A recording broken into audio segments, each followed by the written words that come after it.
What's up, y'all? Welcome to Code Warrior Ninja.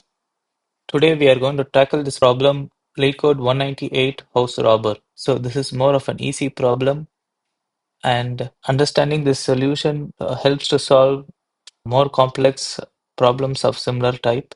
Let's read this problem. You are a professional robber planning to rob houses along a street. Each house has a certain amount of money stashed. The only constraint stopping you from robbing each of them is that adjacent houses have security systems connected, and it will automatically contact the police if two adjacent houses were broken into on the same night. So let me explain this with an example. So the houses in the streets are represented in this array. So each index has the amount of money stashed in these houses. We are unable to rob all the houses, then we would get caught by the police. So even if we rob adjacent houses, for example, we go to house one and then we go to house two, the neighbor's house, we are unable to rob the neighbor's house. So we can either rob house two or rob house one. If we rob house one and then we can go to house three, house five, house seven, we are unable to rob the adjacent houses.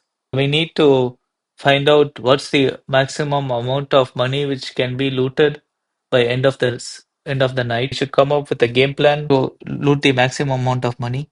Solve this problem using dynamic programming. In this video, we are going to look at bottom-up approach in dynamic programming. In bottom-up approach, we start with house one. The bottom is index 0 is house 1 is 5. Can since the first house we decide to rob that house is get $5. So we when we go to the second house, we can decide to rob that house or not. So if we decide to rob, we get $10, or we can have $5. Since 10 is greater, we rob the house. Then when we go to house 3, we can either rob house 1 and 3 together, or keep $10 which was already present. Since 30 is greater, so we take 30. When we go to house 4, we can have 17. Rob the house, one house behind us. We can rob two steps behind back. So it can be two steps back, but one step back is not possible, but we can do two steps back. So two steps back would be 17. So 17 is less than 30. So we decide to keep 30. So when we come to 8, if we take two steps back, it would be 38. One step back would be 30, but 38 is greater. We take 30 plus 30, this 30 here, and 8 would be 38. Once we come to 12, this house there is $12. So we can take 42 or 38. So 42 is two steps back. We can take 42 is greater. When we come to the last house we can see it's 68 or 42.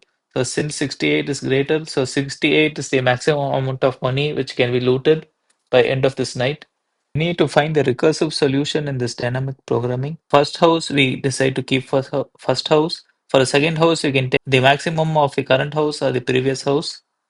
From house 3, we take the maximum of the current house, would be the current house, and it would be two steps back.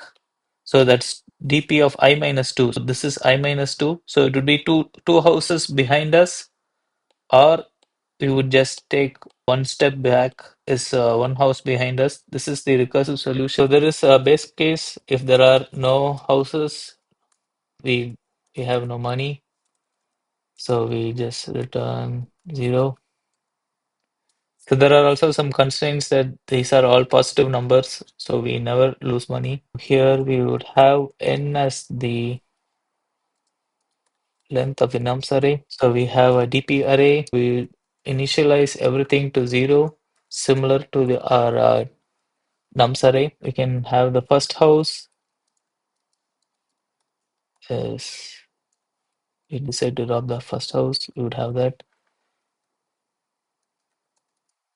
So we would start from house 2. So since this is 0 base index, we will have 1. For house 1, you would have, so this would be the current house or one house before. That would be dp of 0. Else, so this would be similar to what we had here. It would be the current house and two houses behind us. So it would be like two steps back. Or if we can take one step, we decide not to rob the house, the current house. The end, the last element would have the, and once we submit, so this called accepted, beats 100%. The space complexity is O of n, time complexity is O of n. So we iterate through all elements in the array. Thank you for watching the video. If you like my content, please subscribe to my channel. Thank you.